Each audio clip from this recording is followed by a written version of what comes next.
Can you see my charts now?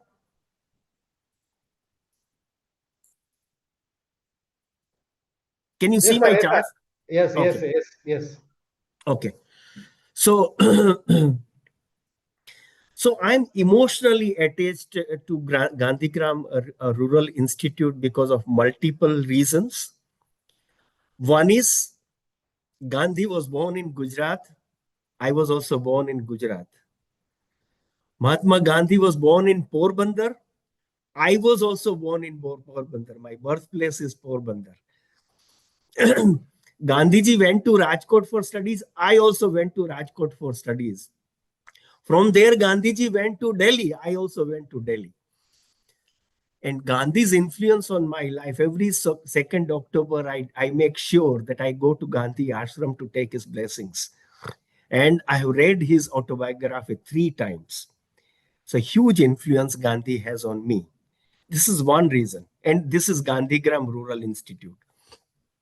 So I have reason to really be emotionally connected. Second is I'm a farmer son myself.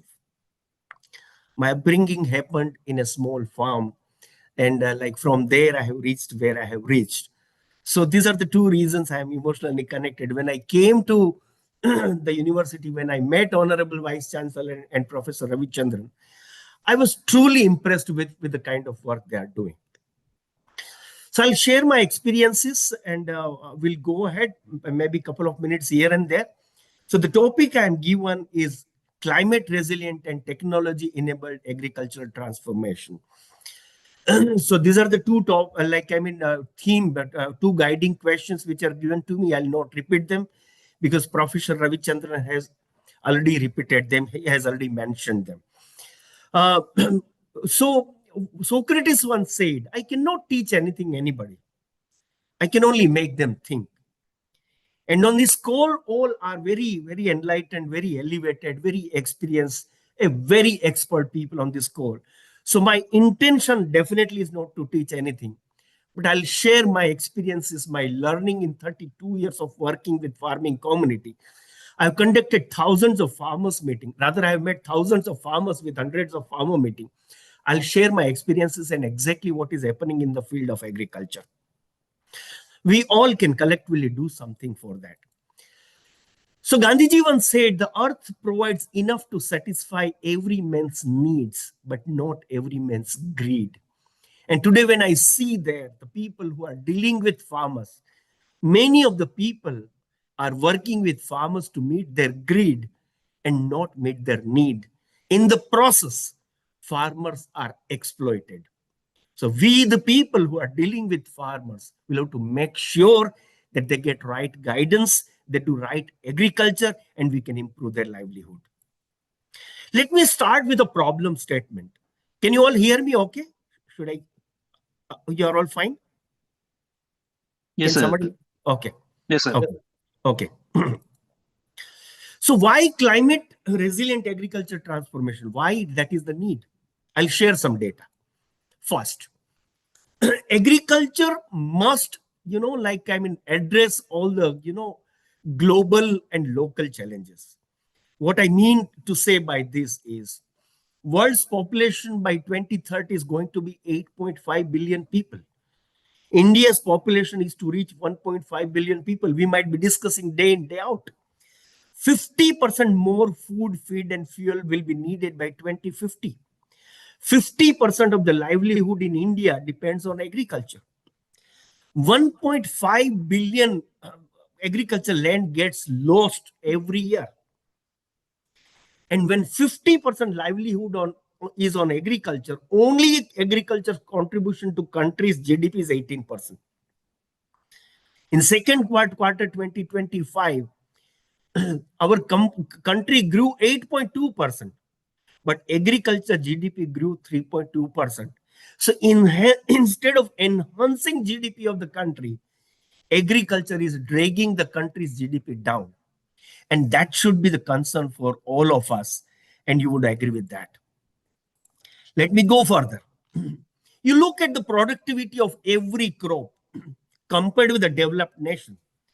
You can see I have put the data of per hectare productivity of different crops: rice, wheat, maize, pulses, soybean. You look at US per hectare production of rice, wheat, maize, pulses, and soybean. You look at Japan. You look at China.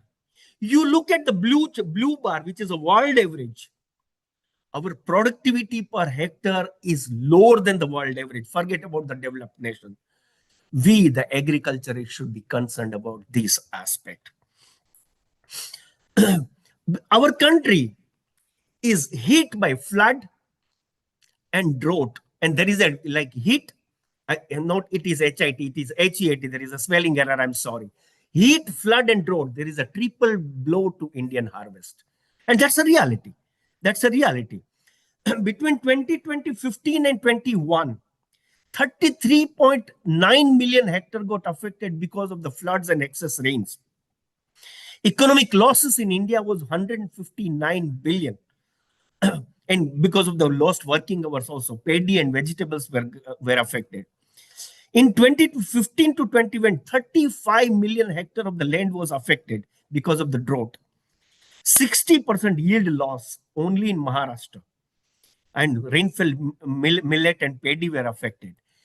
If you look at the heat wave in 2022, like millions of hectares got affected, because when the temperature goes up, wheat productivity goes down 2 million tons. There was a national loss of 1.8% in the wheat production, and we had to ban the export on the wheat. So wheat was the main crop. If you look at, again in 2023, 1.84 to 2.2 million hectares of land was affected. 2,923 people died, and 92,000 livestock lost. Huge economic losses, and multiple crops got affected. In 2024, multiple extremes, right? 3,238 deaths, and 3.2 to 4.7 million hectare land got affected. And then this year itself, we know what happened in Punjab, Jammu and Kashmir, Uttaranchal, Himachal Pradesh, everywhere. There was a huge death of the people, livelihood, huge acreage of land of paddy. They were badly affected. That means extreme climate events, they are really affecting our agricultural productivity. And it is projected, and we have to be ready with that, right? Crop losses forecast in rain-fed paddy by 2050 will be 20%. Irrigated rice will be 3.5%.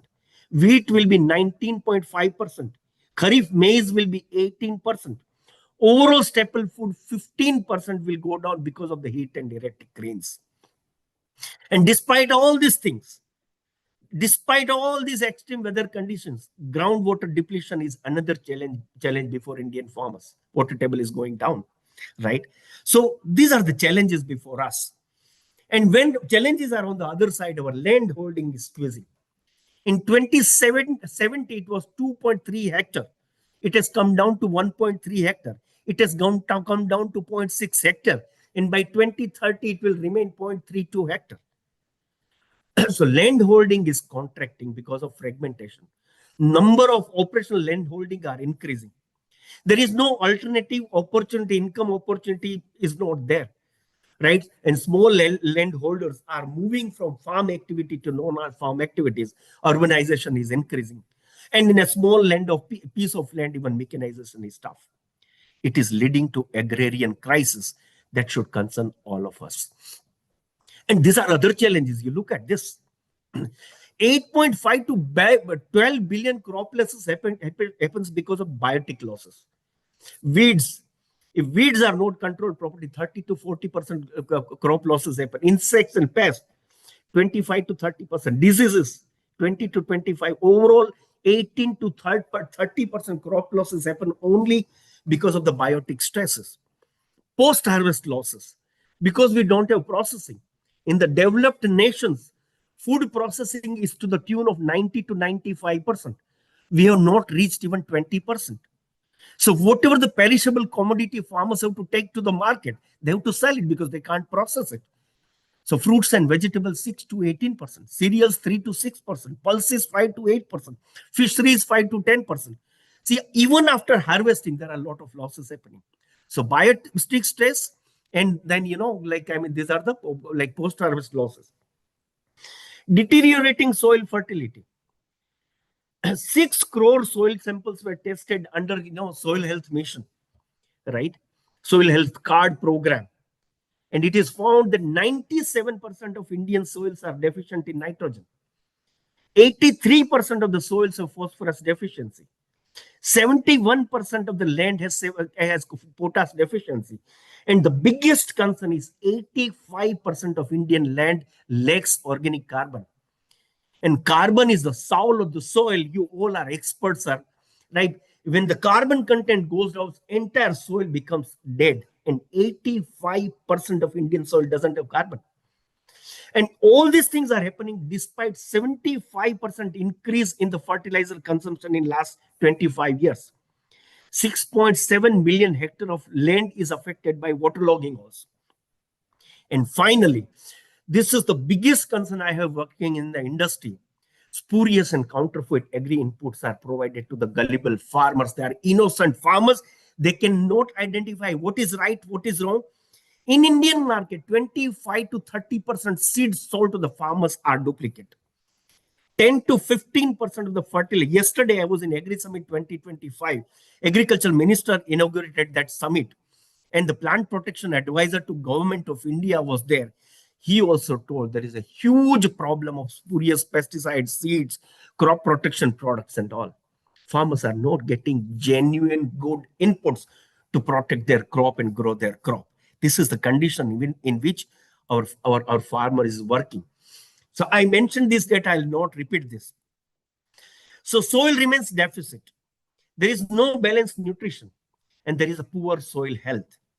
And soil health has 3 pillars, right? One is the physical property of the soil, whether it is a sandy soil or an alluvial soil or a black soil or what. Second is the chemical property. And third is the biological property. Because there is an excessive use of fertilizer, farmers are focusing only on chemical property, lot of chemical pesticides, lot of chemical fertilizers.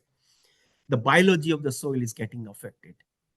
You would be surprised to note that, and some of the soil scientists will be here, they might be knowing it. In 1 square meter of soil, there is a world existing beneath us. In 1 square meter of soil, 10 billion microbes exist. 10 billion, which is more than the population of the world in 1 square meter. But because of the continuous chemical attack, the biological property gets affected. And that affects physical property, that affects chemical property. And all these things are happening despite 75% increase in the fertilizer consumption in India. It might be a concern to all of us. This is the situation in which our farmer is working. And because he has not been properly guided. I keep going to farmers and I'm seeing, and this is one more problem. How many export consignments are getting rejected because of the pesticide residues? Repeated rejection of exported crops and because failure to meet the MRL standards. Basmati exports to US hit because of the pesticide traces. Even spices, condiments, chilies, grapes, fruits and vegetables, basmati rice. When the developed nations, they do not pose tariff barriers. Now Mr. Trump is posing tariff barriers also. But because of the, like a World Trade Organization, they cannot impose tariff barriers. They create such non-tariff barriers for our export. So we have to create an awareness about which pesticide to use, by which there are no residues in their crop and they can export easily. So our export is getting affected. That is affecting India's current account deficit. So these are the issues. And that is the reason farmers with folded hands looking at us, the expert, he says that help me. When farmer cries, nation cries. So my dear friend, we have to get into that. So this task before us necessitates collaborative efforts. And Helen Keller once said, alone we can do so little. Together we can do so much. I salute Gandhigram Rural Institute that they invite experts. They all sit together, they discuss, and the learning they take it to the farming community. You are doing a noble work. So for that noble work, You call me 24/7, I will come, and I'll not ask what I will get. Because this is the time for me to give back to farmer, because my upbringing has happened at a farmer's place. So what is the proposed solution? There are multiple, and it's not that nothing is happening. So many good things are happening in our country. So many initiatives even our government is taking. So many initiatives are taken by the people like you, universities, experts like you. But there is still a lot to do, and we all can collectively do together. So what are the need to focus on sustainable agriculture? You all know, when we say sustainability, that means environmental concern, social concerns, and economic concerns have to be addressed. And you all know UN sustainability goals. There are 17 goals, and we have to keep anything we do in India. We have to keep these 17 goals in mind. And I'm happy Gandhigram Rural Institute is doing great job in this area. Right? So there is a 10-point sustainable agriculture program I am proposing. Many things are happening. One is climate resilient crop varieties. If we have a plant breeding department, we have to develop varieties which are drought, salinity, flood, heat tolerant varieties for rice, wheat, maize, and pulses. There are many good varieties developed by our plant breeders. Right? So that is one thing we should do. We should educate farmers. Farmers, when they go for monocropping, the same crop, they keep growing year after year. Yeah. So we also have to promote crop diversification under National Millet Mission. So this is one. Many things are happening in this area, but we all can collectively promote this. Number two, water security through micro irrigation. And this is a very popular quote, more crop per drop. Expansion of micro irrigations, drip and sprinkler. Only very progressive farmers have adopted micro irrigations. Small farmers are not doing it. We have to promote that together. We have to recharge groundwater through watershed management, farm ponds, and check dams. We have to do the laser guided land leveling and smart irrigation. When I went in 2002 to Australia, that time, I mean, so many years back, they were doing laser leveling. That time, I mean, and we are now in 2025. We should do that. Of course, there are many startups doing in this area. So we'll have to make our water efficient agriculture. This is one more focus area we can work. Third is climate smart agriculture, conservative agriculture, bio-based organic farming, natural farming, zero tillage farming. I mean, these are the things why government is promoting, because entire soil life is completely lost, believe you me. Soils have become compact. Why floods are happening in urban areas? This year's World Soil Day, right? I mean, on 5th December it went. The theme of this year's World Soil Day was healthy soils, healthy cities. Cities are not healthy because soils are not healthy. Can you believe it? The reason being these floods are happening because soils are very, very compact. There is no biological activity. There is no organic carbon. There is no organic matter. There is no microbial activity in the soil. Soils have become tight, very compact, and that is the reason they cannot reserve water. They cannot, absorb water. So water is flooding to the cities. If soils are healthy, cities will be healthy. And that was the theme of World Soil Day this year. Integrated farming like agri, livestock, and fisheries. Instead of depending only on agriculture, if at all we have to improve livelihood, we have to promote integrated farming. We are doing it. Third, integrated nutrition management, integrated pest management, integrated disease management. Farmers are over dependent on chemical. And believe me, whatever the progressive farmers I have met, they have started integrating. You could go to Chhattisgarh farmers, you go to grape growers of Nasik, you go to pomegranate growers of Maharashtra, you go to flower growers of Pune, you go to the citrus growers of North India. I mean, tea growers, they all are integrating organic, biological into their crop management system. But small farmers are not adopting. They think, oh, my crop will be affected. But believe you me, we'll have to bring life back to the soil. And I'll tell you, biologicals are doing wonderful job. I'm promoting biological products, and they're doing wonderful. I mean, all progressive farmers are so satisfied. We can really, I can confidently say we should do that. We should reduce chemical usage. Plus crop procedures and crop residue retention, because that will improve organic matter. All are experts. Who am I to tell you this, sir? Soil health and carbon farming. We will have to go back to basics. Nowhere people are doing green manuring. We teach it in agriculture, right? In a graduation, I learned about green manuring. How many farmers are adopting? How many farmers are using, rhizobium and all? We are commercially producing and selling it to farmers. All mycorrhiza, rhizobium, azotobacter, azospirillum, phosphate solubilizing bacteria, potash mobilizing bacteria. They play. There is a nutrient available.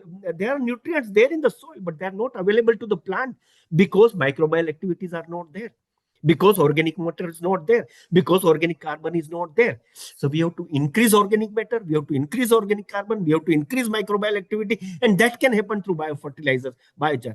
National Mission for Sustainable Agriculture. And agriculture can sustain not only on chemicals. There are multiple elements we have to bring in. Then educate farmers and incentivize carbon sequestration. Many people do not know what is carbon sequestration, right? So we have to really increase soil carbon. And digital and climate like information services, local hyper weather forecast, pest and disease surveillance, AI-based yield forecasting, precision agriculture. In 20 minutes, I cannot say, otherwise I can present an entire case study of what is happening in precision agriculture. I was a part of a precision agriculture project, but I'm just, okay, these are the areas we can work on. And so much good work is happening in this area already. Weather and crop forecasting, right? Weather and crop insurance. This is a need of our. Of course, government is doing a lot, but insurance settlement should happen through satellites and drone, and then expand weather-based crop advisory through social media. Government has started one app very recently. Yesterday, PPA was mentioning institutional and financial support, customs hiring. We have to spend more in R&D. Our R&D spend is 0.4%. Country like us, where 50% population depends on agriculture, R&D spend is less in a fraction. At least we should reach 1%. Subsidies on micro irrigation, it is happening. And farmers are small, so we have to aggregate through FPOs, contract farming, cooperative farmers.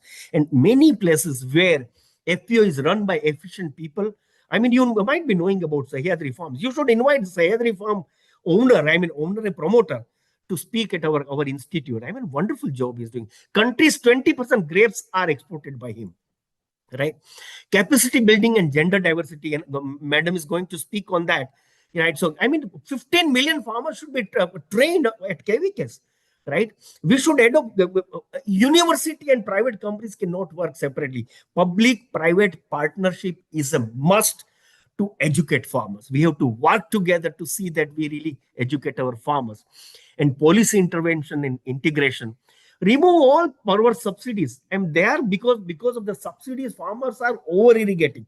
Ultimately, it is depleting groundwater. Farmers are overusing chemical fertilizer because of subsidies. It is affecting soil. So there are many such issues we can address. And finally, improve regulatory environment. All these duplicate products are getting sold because our regulatory environment is not good. World over, all red triangle pesticides are banned. In India, it is still getting sold. Why our regulatory bodies are not banning red triangle products? They are the most toxic product available today. Why country should sell them? Right? So we have to move towards green agriculture and not red agriculture. So this is this is a private company's example. What kind of innovation goals they have taken? This is a private, I'm not giving the name. See, all private companies should set a goal like this. They have a sustainability goal. They have said 100% of my R&D spend will be on sustainable products. Right? Business practices. Recordable injury will be less than 12%. Energy, environment, so many things, people are doing, and I'll not read, I will send those charts to you. So every private player should have a sustainable agriculture corporate goals like this. What we teach them, so we provide a sustainable products so we provide products for integrated nutrition management, disease management, pest management, and water management. All the products we have, and there are no chemicals, all greenable products. All these are biological and organic products. I'll not read all of them. I'll send this chart because time is running out. I've taken 6 minutes more. So our vision by 20 is reduce synthetic input. Right? More agriculture, no chemicals, improve organic carbon. That is what the goal we have taken in our company. And then ensure stable yield. This is a product which is a botanical product, even European standard, Union has approved this. So out of 17 goals, T-Stance is working on 8 goals, sustainability goals. So we are looking at sustainability as the core theme of the business we do. And we strongly believe happy farmers, happy crop, healthy soil, healthy environment, save beneficials, maintain diversity, and happy and healthy consumer is our goal. Ultimately, we want to remain friends of earth. That is the goal with which we are working, because we believe if farmer smiles, nation thrives. Thank you so much.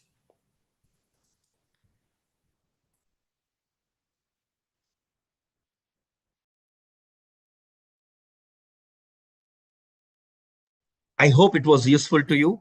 I mean, I went at a marathon speed because of the time constraints, but I'll share these charts to all of you.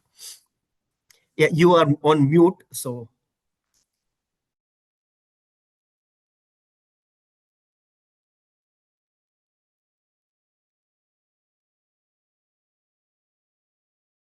Very happy to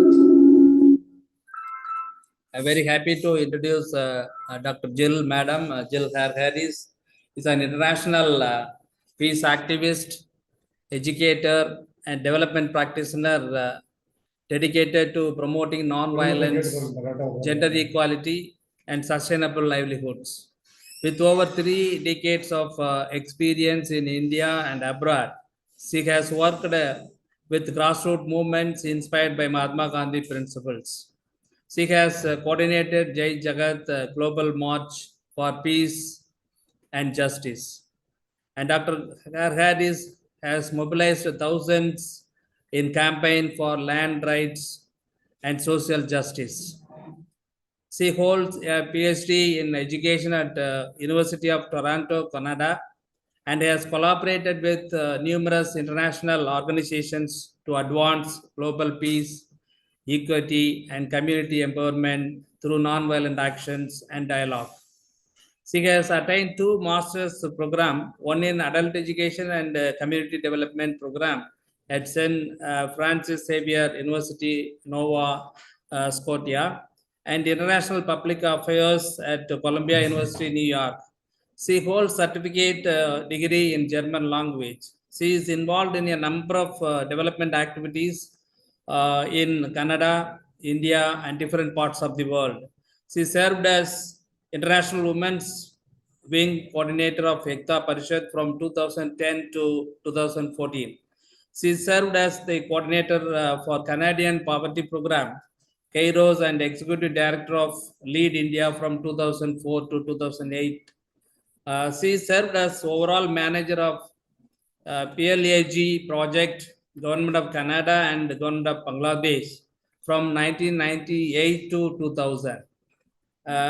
Also, Dr. Jill was the overall manager of Philippines Development Assistance Program, PDAP, Government of Canada and Government of Philippines from 1996 to 98.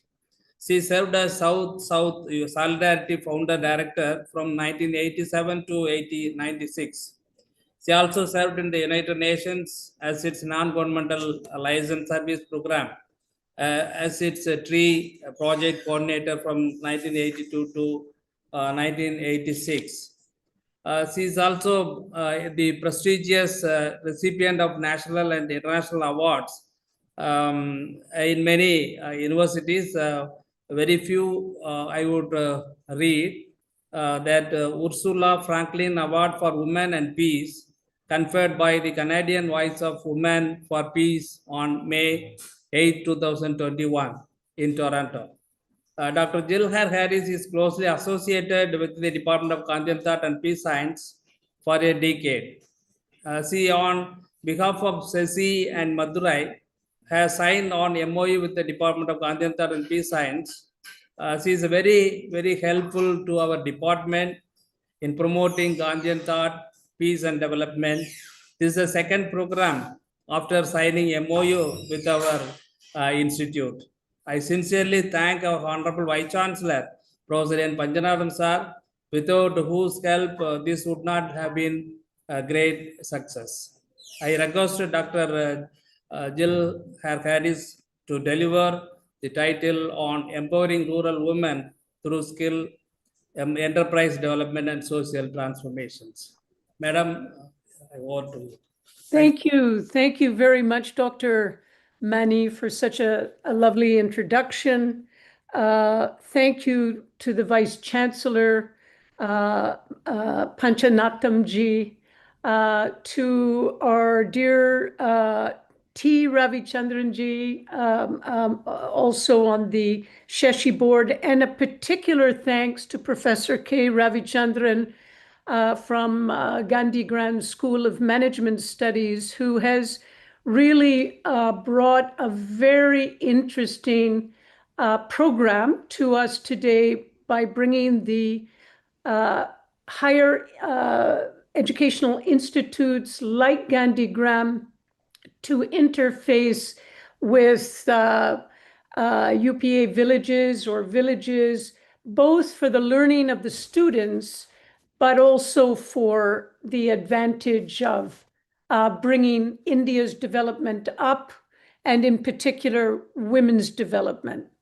I'd like to start off on a personal note and say that my own experience with Gandhi came when I went first in my early days in India many years ago. I went up to what is now Uttaranchal near Terigorwal and spoke to a number of women about their reforestation project and what they were trying to do in the collection of food, fodder, and fuel wood. And they really mentioned to me at that time Mahatma Gandhi. And as a Westerner looking for a way to communicate to Indians in a framework that was indigenous and not Western, I realized that getting to know Mahatma Gandhi was useful. And so I took these steps towards getting to understand Gandhi, reading thoroughly, and working within a Gandhian movement for many, many years. So I feel so proud to be part of the Gandhigram family that continues to bring to higher education and the importance of Gandhi's not only theory but practice. So, in terms of looking at empowering rural women through skills, enterprise development, and social transformation, and before getting to the questions which Ravichandranji kindly sent, I wanted to take a step back and look at the situation of economic empowerment of women generally in India, so we have a bit of a framework in which to understand social transformation and understand where we want to go by Viksit, Bharat Viksit 2046. And I think what we have seen is that one of the key indicators of economic empowerment is women's labor participation. And I'm not sure why, but in the last 3 decades, women's labor participation has fallen from 34% to something like 27%. So of all the economic participation, women form 27%. And I think all of us know that women in all of their self-help groups and enterprises and the change action at the bottom, it looks like they're involved at 150%. So why this disparity from the macro data to the micro situation that we see? That's a question that I want the students to think about who are looking at gender. And of course, I think it's important also to see this, what we call the Gini coefficient, which is when we look at human development and we see the disproportionate revenue and being generated by women and men, we see that this disproportion is not helping our human development, that human development has to have more equality, gender equality. So, the other thing that is a question for me with you today is that we have had this past year 6.5% growth in our GDP, which is amazing. There's been many years of high growth. But what we're not seeing is the benefits. It's benefiting women, according to some of this macro data. So I think we're at a juncture where we need to give all of those women who are working at livelihood programs in very fragile ways, in very part-time ways, as they balance their family and other household responsibilities, which of course is unpaid work in terms of our understanding of economic growth. And we have to see that women are also not only not being recognized, but today with India's wealth generation going to a very small group of people. 10% of India's population has gained about 77% of India's wealth. And whenever you have that kind of income inequality, you can be sure these levers are not in favor of women. I remember back in the 80s, we did an analysis of women in terms of women in the unorganized sector, and to try to get them more identified. But as we have watched over the years now, these self-help groups, the farmer producer organizations come up from the bottom, we realize that although this macro data is important, what we really need to see is have students see what is happening in the village, how the agency of women is being expressed in the communities, in social enterprises, in cooperatives, in collective arrangements. And I think this is where this connection between Gandhigram and other universities with villages could play a very, very important role, to have students really understand the degree of women's agency.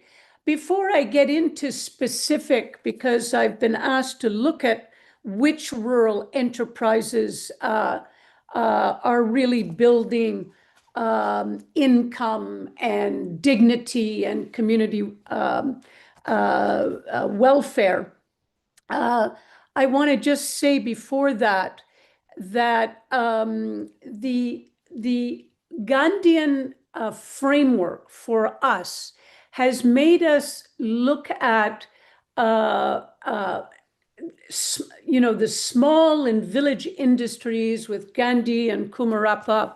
J.C. Kumarappa were so well known for in the 1930s and onward, in showing us that what can be done by the hand should be done by the hand, what should be done by a small enterprise should be done by a small enterprise, and what cannot be done by a hand in a small enterprise should be done by a big enterprise.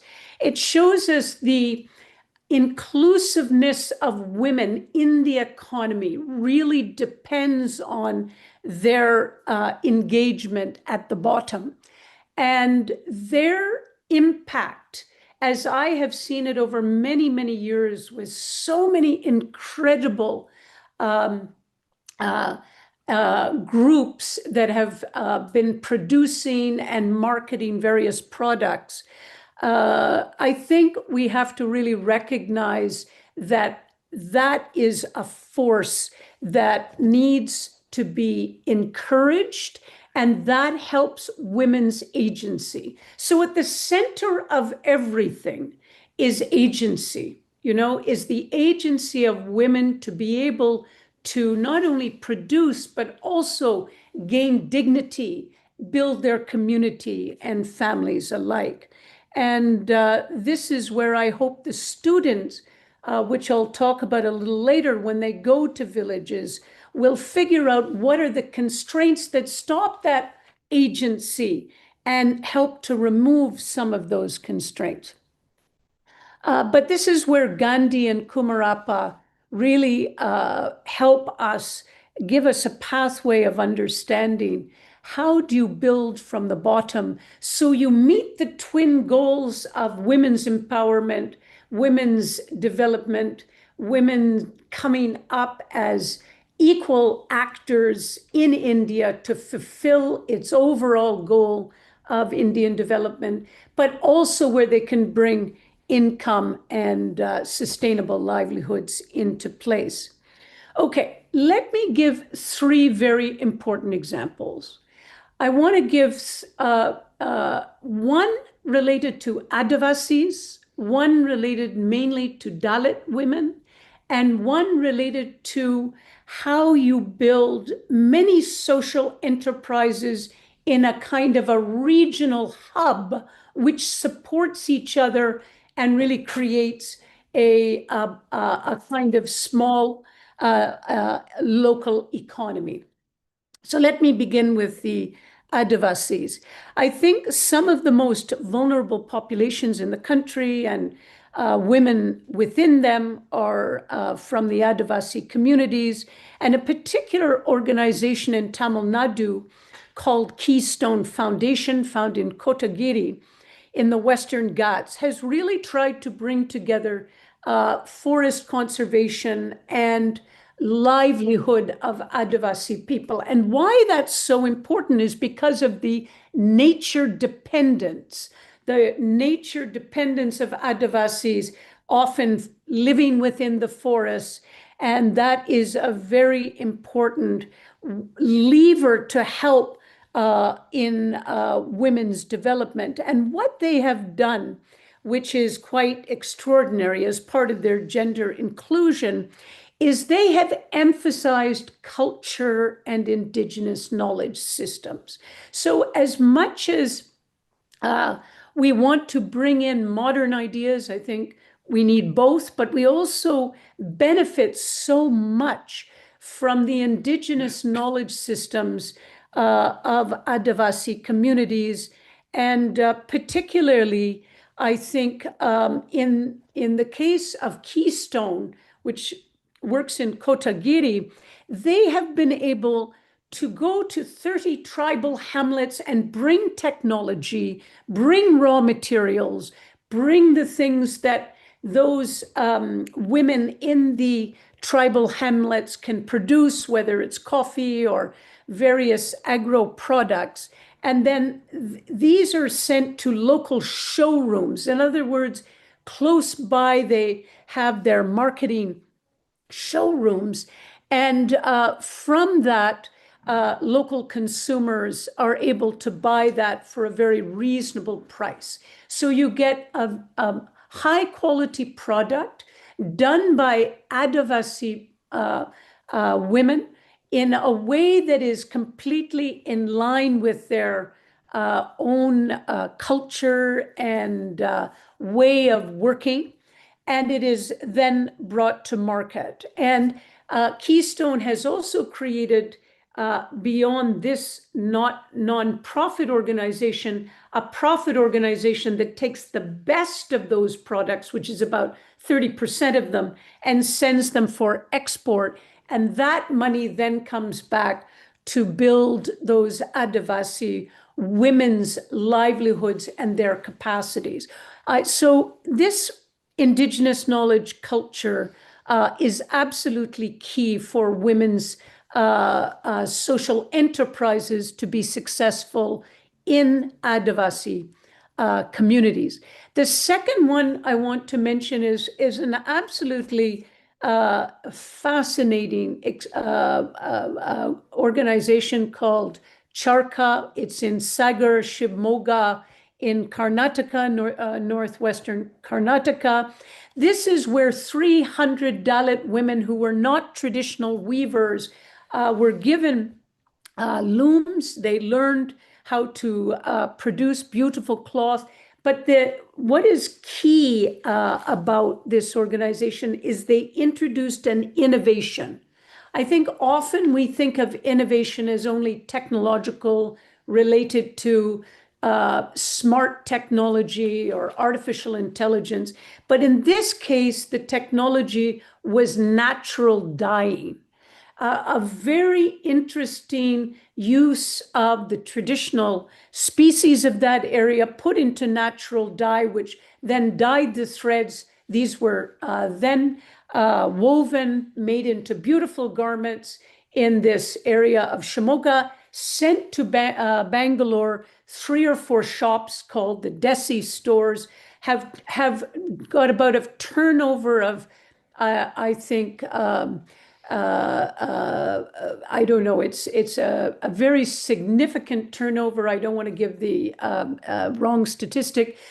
It then goes back to the profits goes back and is shared by the 300 to 400 Dalit women. Their income has gone up. And I think what I wanted to draw out from this is getting above subsistence. A large part of our problem at the bottom, dealing with the poorest women, building social enterprises, has been to get them beyond, the raising of goats and chickens and other subsistence activities, getting them more organized into a business framework where they can manage to have a sufficient wage. These Dalit women of Shimoga now send their children to good educational institutes. They make about 450 rupees a day, which doesn't sound like a lot, but compared to the arecanut cash cropping, which they did before, which was degenerating and depleting their soils, they're doing extremely well. Now, the introduction of this natural dye, in a way, is labor intensive, which goes against our notions of how to capitalize and make things more efficient, but it brings in the innovation, and as a result, people in Bangalore are buying huge quantities of this cloth. So there is a consumer base in the middle class, and the prices are middle class prices. Often when we think of an innovation like organic agriculture, we see the price, it becomes a hindrance to the middle class consumer. In this case, it was not. So I think what this has done is 4 things. It's reduced the value chain distance. It's made it possible that the producer, through this women's cooperative, gets their material to the Bangalore market, no middlemen, and they are able to make a good wage. Secondly, they are innovative in terms of the natural dye, and they're very sustainable in terms of, and they also have developed the marketing, which is always a problem in social enterprises. The third one I want to introduce is New Dawn Enterprises. And this is a very interesting, a very old example, and it's not in India. It actually comes from Nova Scotia, Canada. But it is a group of people who got together in a very degenerated urban setting and have been able, within the space of 40 years, to turn that completely around through creating money through senior care, immigration services, which then got put into affordable housing and helping Indigenous communities in that area have livelihoods through art and craft. So why I wanted to draw out New Dawn Enterprises was to show that you can have a whole number of social enterprises which are self-supporting and create a local economy which can help a whole municipality. I think our colleague K. Kunakaran, who used to be in the Nagpur area, talked a lot about regional hubs as a Gandhian method of building social enterprises. I just want to quickly, because I know my time is almost up, say that in terms of the students and the communities and these relationships, which I want to draw attention to from the second question that was given to me, is that if the students and the teachers can be open to knowledge from the field, from women, build agency, do a lot less of quantitative research, a lot more of participatory, action-based research, in order to really see through field study and through interaction with the participants how they are building social enterprises. This would be an incredible contribution, because I can tell you, my friends, there are social enterprises across this country, thousands and thousands, but they are not connected. Therefore, they are not visible. Therefore, they are not seen as the mainstream economy. And we need those students to bring out and make this more visible. The second thing that the students would see among community women's groups is how when they get confident, when they stand up on their own feet and are not just getting funds for the sake of being women in those villages, but they are standing up on their own feet, the kind of innovation they create, like the natural dyeing that I mentioned, is amazing. And these kinds of innovations need to be put on some sort of resource site for people to share and understand more. And I think finally, the HEIs and the UBAs will not work effectively, in my view, unless there's catalyst organizations that are helping to link these rural enterprises with women's priorities, doing hand-holding, doing skills training, because students cannot play that role. They're only coming in for short periods of time. They may be interning, they may be building their own understanding, but they can't play that longer-term role. So what the community-based strategies would be developed with these three actors: the students from the university, with the community women, with the catalyst groups. And I have tried to show that there are many community-based strategies that have overcome barriers, as we saw in Keystone, as we saw in Charka, as we saw in the New Dawn. And I think that these are really, it's an exciting moment that you have brought all of us together in order to show the strength of India's development at the bottom and how much that can contribute to the Viksit Bharat that we aim for in 2047. So I'll leave it at that and hope I didn't go too much over my time. I was looking at the face of Mani, realizing I had, but Mani was a gentleman as always and gave me that leeway. Thank you very much.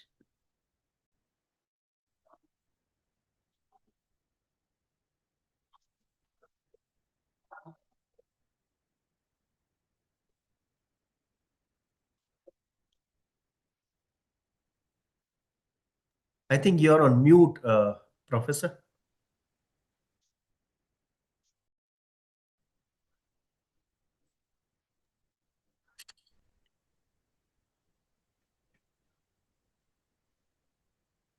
We can't hear you. We can't hear you. Money is on mute. Or Mani's on mute.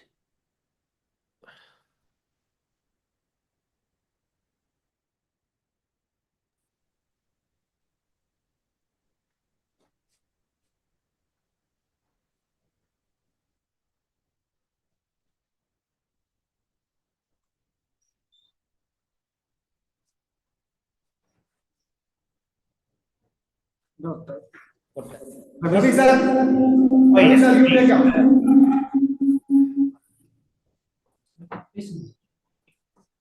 Most respected Vice Chancellor of the Gandhigram Rural Institute, Mr. Bakal Chandra Joshi ji, Dr.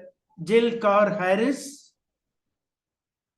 Professor K. Ravichandran, Professor R. Mani, and distinguished participants of this international expert dialogue on reimagining rural livelihoods through UBA and higher education towards a Gandhian pathway to Viksit Bharat at 2047. I have great pleasure in inviting the great Gandhian leader and world-renowned peace activist, Dr. P.V. Rajagopal ji, popularly known as Rajaji. He is a champion of non-violent social change, widely respected for his lifelong dedication to the rights and dignity of India's most marginalized communities. Born in Kerala, Rajaji developed a deep commitment to justice at a young age and later devoted a deep commitment to justice at a young age and later devoted his life to organizing landless families, Adivasi communities, and rural workers to claim their rightful place in society through peaceful means.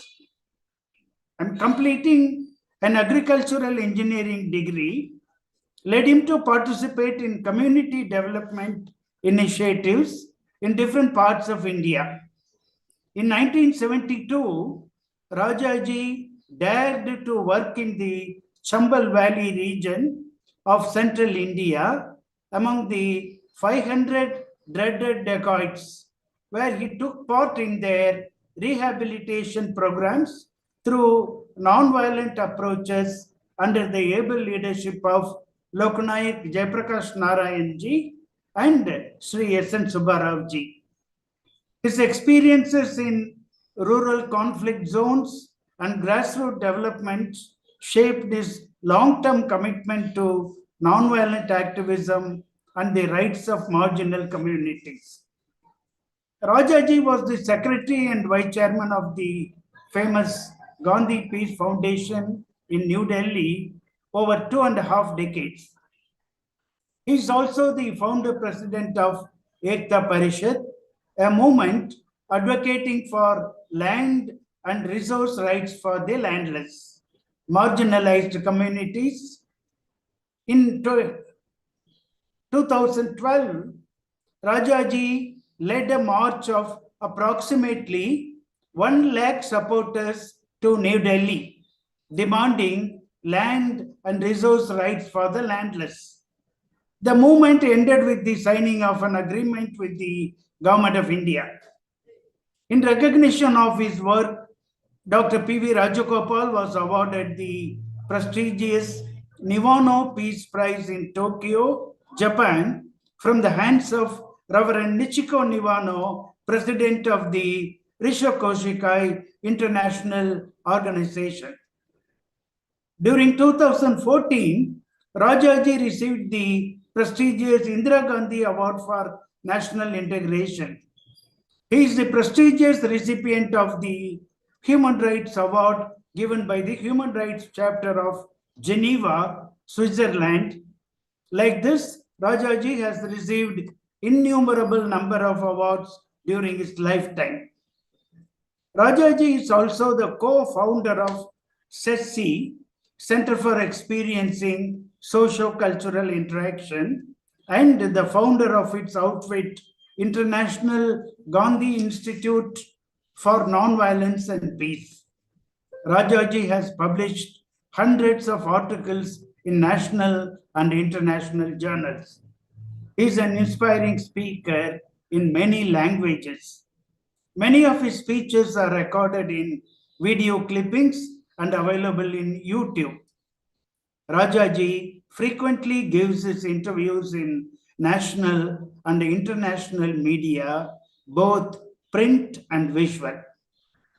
Rajaji served as the chairman of the Conveners Committee constituted by the Ministry of Education to appoint a Vice Chancellor for Gandhigram Rural Institute during 2008. Under the leadership of Rajaji, many young dynamic Gandhian leaders have emerged in India and abroad. I have been observing Rajaji for the past 42 years and have never seen him losing his temper. He is always a cool Gandhian leader. He is a globetrotter, and at the same time, he spends more time in tribal villages of India. I take this opportunity to invite Rajaji to deliver his lecture on promoting sustainable enterprises and green non-farm livelihoods. We welcome Rajaji.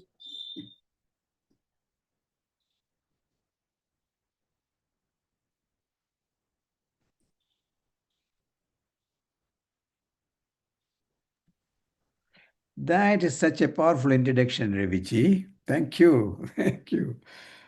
Well, after this two very, very powerful speech by Joshiji and Jill, I don't know what can I bring to this discussion today. In fact, this is a very, very interesting subject, and it's almost like a dream coming true. You know, all these years when we were fighting with for land reform by involving very marginalized people, we said, why are not the university students coming to support these people? Why are they not using their education to support the marginalized communities?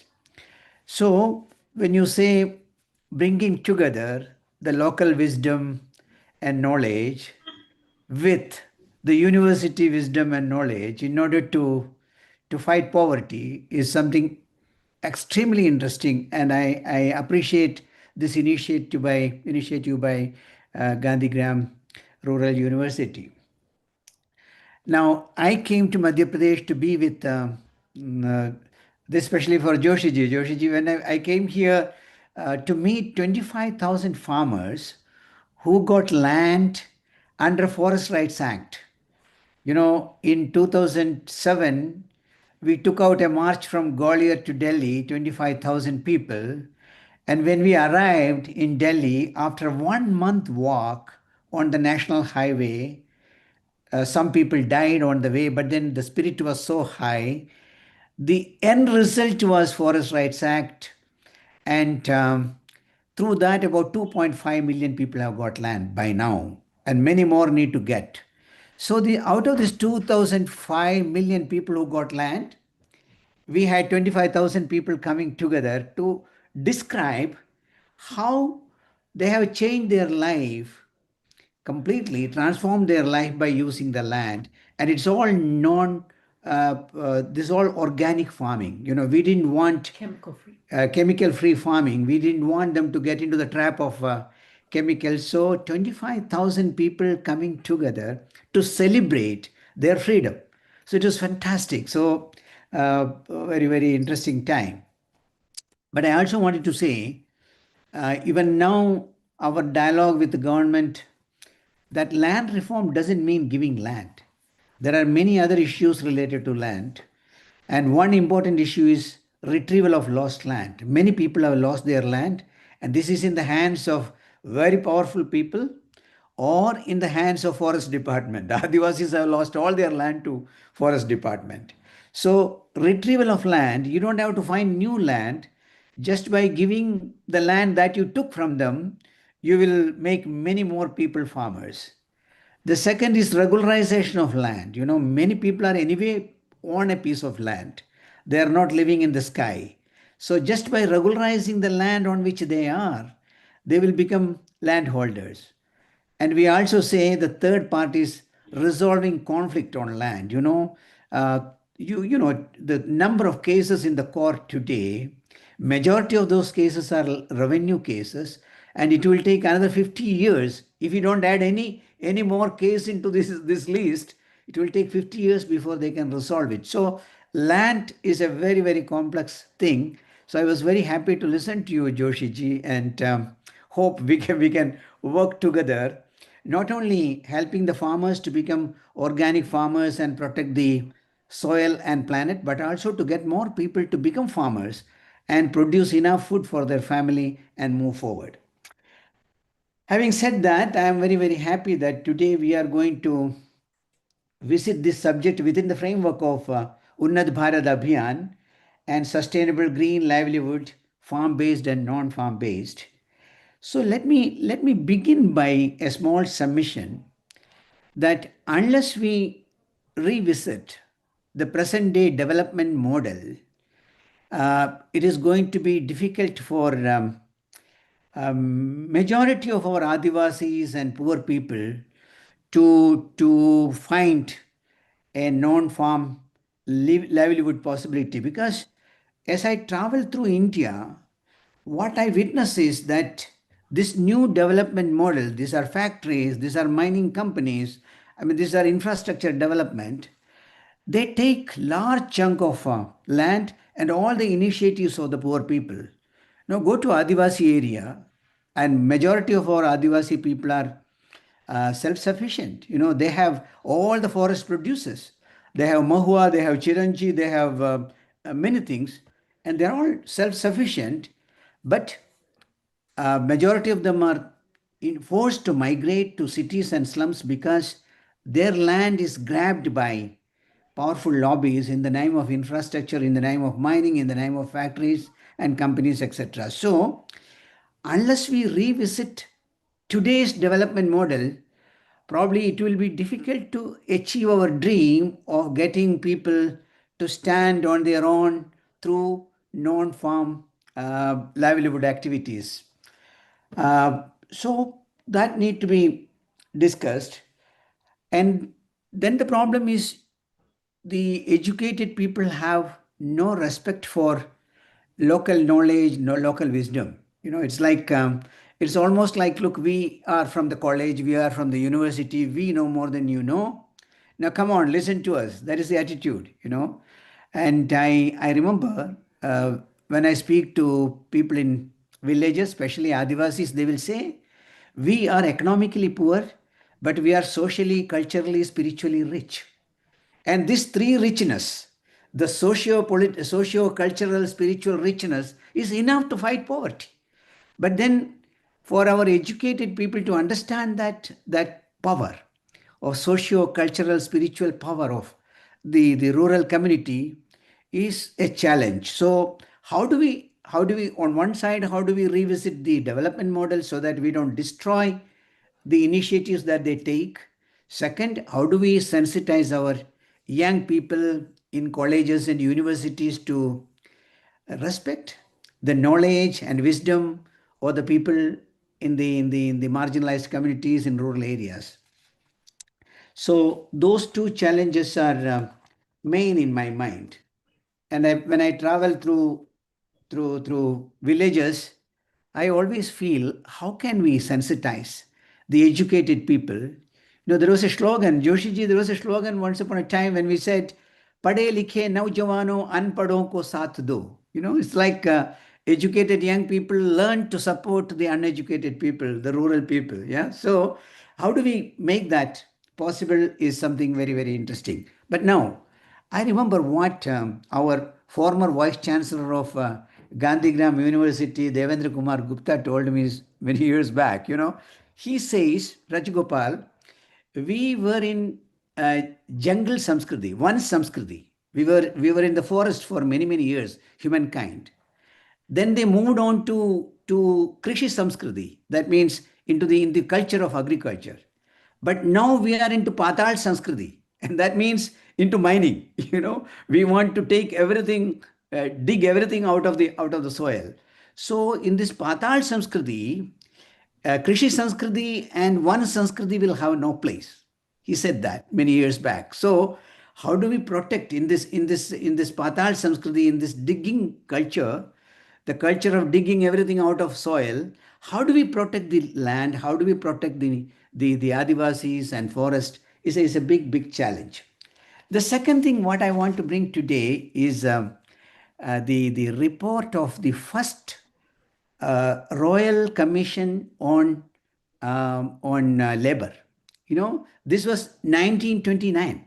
Imagine, even before India became free, the British government announced a Royal Commission on labor. And Miss Reed was leading that commission. And she came to India, visited Bombay, visited Ahmedabad. And what she said was very interesting, Raviji. She says, look, Indian villages are more or less self-sufficient. Pushing them to cities and slums will be a crime that you commit on them, right? So look, back in 1929, people thought the rural reconstruction of rural India is possible, and people can be more or less self-sufficient by using the resources around them. And she also said, Indian society is multi-skilled. They can do many things at the same time. They will cook the food, look after the goat, and they will also fetch water. They will also feed the child. So they will do many things at the same time. They are multi-skilled.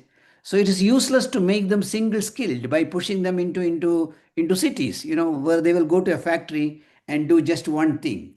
So this is very important for us to understand that the kind of thought process that we had many years back, we are losing it, and it is time to rework on those ideas, whether the idea that came from Devendra Kumar Gupta or that came from Miss Reed. It is very important for us to work on those ideas if we really sincerely feel that the knowledge created in the universities and the knowledge and wisdom created in the rural area can be brought together to solve the problem of unemployment and poverty.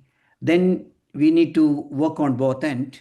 My concentration is more on the village side, but I'm very happy that the universities are also thinking within the Unnat Bharat Abhiyan framework. Now, like Jill did, I thought some examples are very important to prove this story. So one very interesting example comes from Chambal Valley, where you remember in 1972 the surrender took place in a village called Jora nearby. I found 300 village women into beekeeping. They are very close to the forest, and they were not basically skilled in beekeeping initially, but with the help of university students and experts, they learned how to do beekeeping, and now these 300 are expanding into 400 and 500, and their honey has become so popular. They collect raw honey in the jungle, and they process it and then market it, and they sell one of the best honey, and that is called Chambal honey. And so this is very interesting to see how ordinary women can learn these skills and become expert in beekeeping and honey processing and marketing. And these possibilities are everywhere. They can expand as much as they want, because the forest will allow them to do as much as they want. In the sense, we need to encourage that process.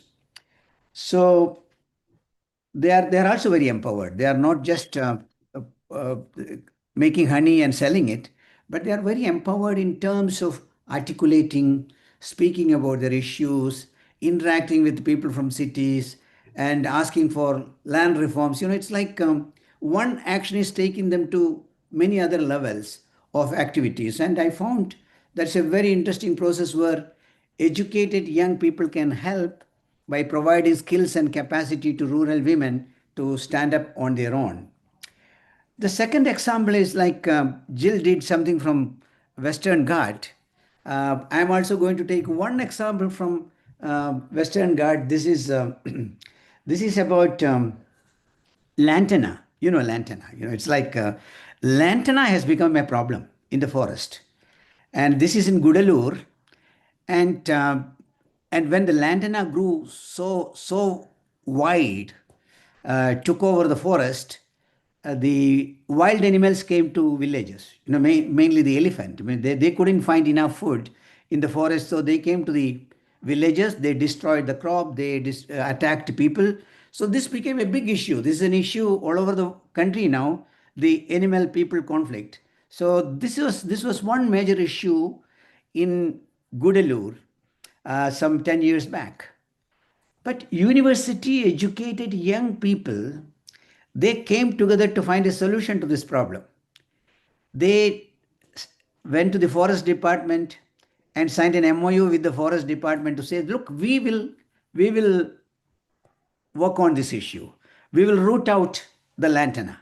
You know, it's like many young people, rural young people were brought together and they got paid for doing this work. They were rooting out lantana from the forest, and they set up a factory for making toys. The lantana stick was used for making toys, making elephant, the full size elephant, and they were marketing it not only in India but also in England and America. And this became a huge business in which hundreds of young people are involved. They're all well paid. It's an amazing thing that how the knowledge of local people to deal with the lantana, because rooting out lantana is a very difficult task. You know, that is a very, very challenging task. But these young people, local young people knew it. Adivasi young people knew it. So hundreds of young people are now employed in rooting out lantana, making elephant, making toys, marketing it. It's something worth visiting in Gudalur, the lantana project. So I was very, very happy to see that the local knowledge, in collaboration with the knowledge created in the universities and cities, can come together to find solution to unemployment and poverty.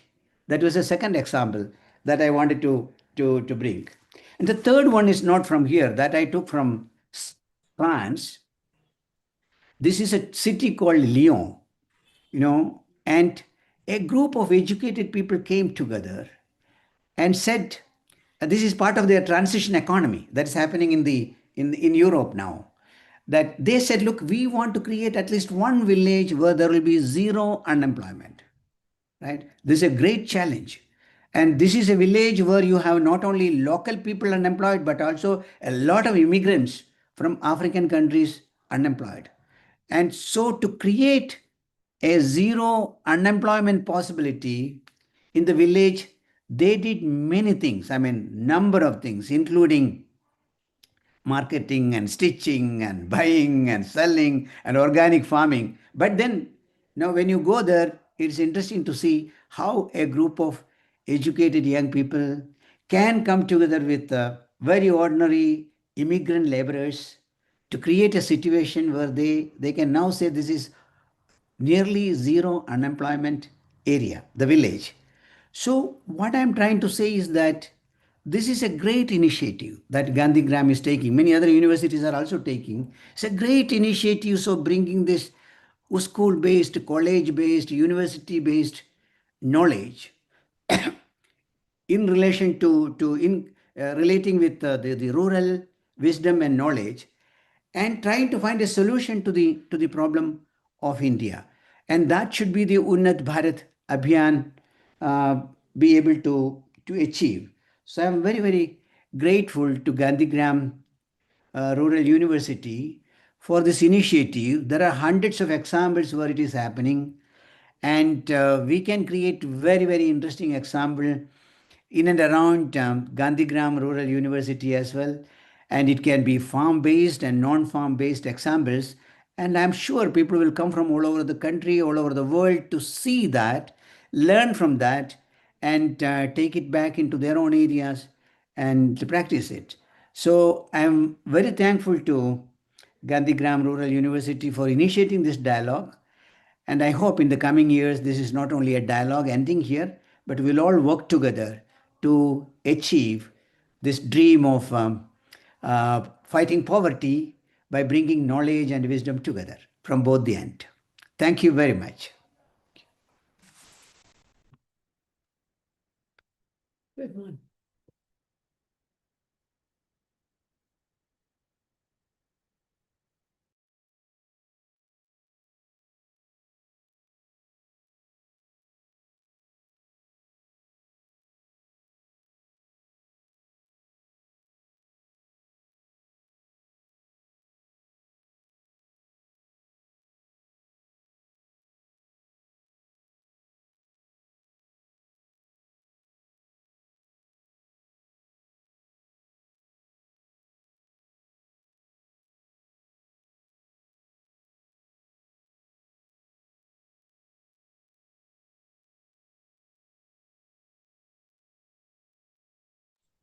No, sir.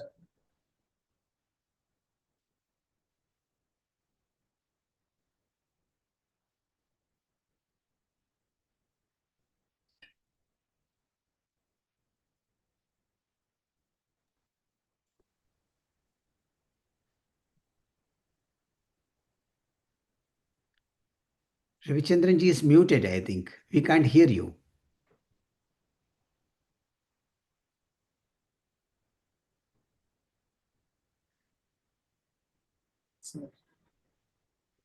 Something.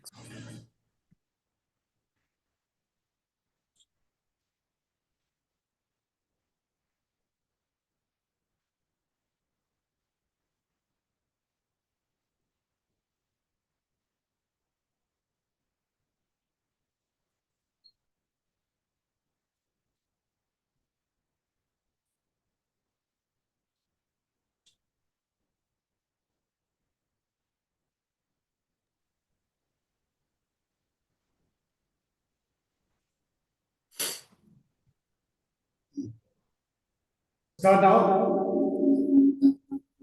now let us conclude Since the session by thanking all the leading personalities in the field, and actually they are showing a way for how the higher education institutions can develop the Gram Panchayat through Unnat Bharat Abhiyan, because several examples have come, several issues has come. So learned people are also supporting the poor learned people in the villages. There are several examples. One of the interesting thing when I dropped a concept note for this, whatever the rural development program.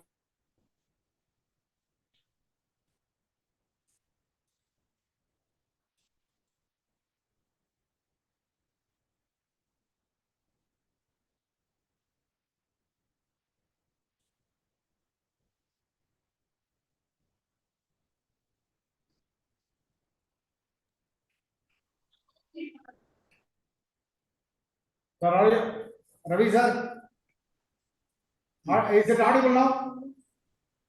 Okay. Yeah, okay, sir. Sir, it's a really interesting thing. The learned experts have unearthed several issues in the field, also shown the models for development. When I dropped the concept note, Madam Jillaris also appreciated the concept note. I learned one thing, that majority of the schemes, rural development schemes that are being implemented in India, also has a theoretical base already, either experienced in India or elsewhere. That means they are already proved, and still several efforts are needed throughout the world to prove it. But again and again, one thing is a common issue. Still underdevelopment is there. Still we need to work with the Adivasis. Still we need to work with the rural women. Still there is a great scope for social enterprises, the social and the solidarity economy. Still government should spend a lot on social development than economic development. So these things are coming up. So it shows what? As Professor PVR Rajaji has rightly pointed out, the students, the younger generation has a greater role. They have a greater role. They should come forward, especially the girl students. They should come forward, and for that, Unnat Bharat Abhiyan is providing a great scope, great space. Definitely, in the years to come, several new things will happen. New learnings will come up through Unnat Bharat Abhiyan. I joined with the Unnat Bharat Abhiyan team, and on behalf of our most respected and revered Vice Chancellor, I sincerely thank all the three experts, nationally and internationally renowned people. Really it gives us a wonderful and remarkable experience in listening you, sir. And we will remember these days, because at least this time we are traveling with you. We are happy that we are traveling with you on nationally and internationally important issues. All your learnings we try to take up to the children, and through that we will try to work in the villages.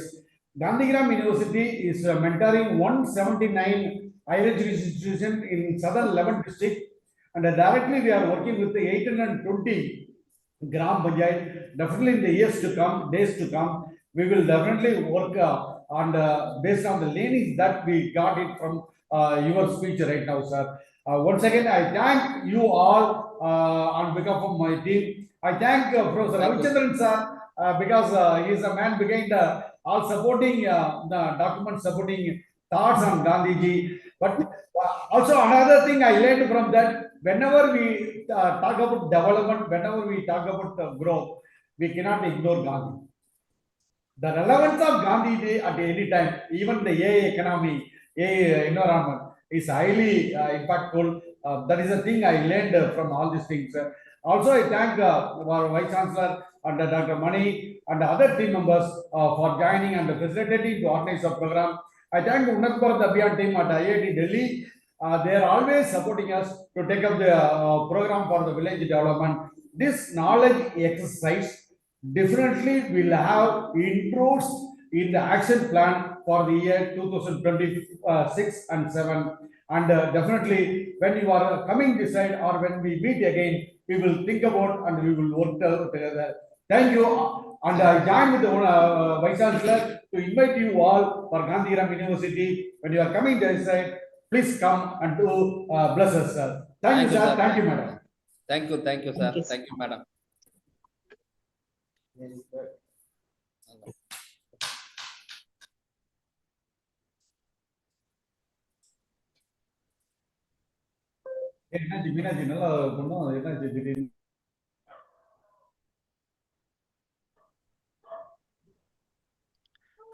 So I'm disconnecting now. Thank you so much. Bokalji, very impressive and informative talk. Thank you so much. Hello. Thank you. You should have become an academician. Hello. I'll come, sir. Whenever you call, I'll come. Yeah. I wasn't able to join. I was speaking, but the voice was not clear. I don't know what happened. No, I was there, sir.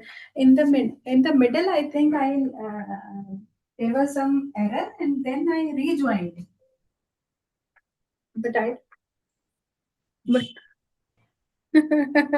But you concluded very well, sir. No.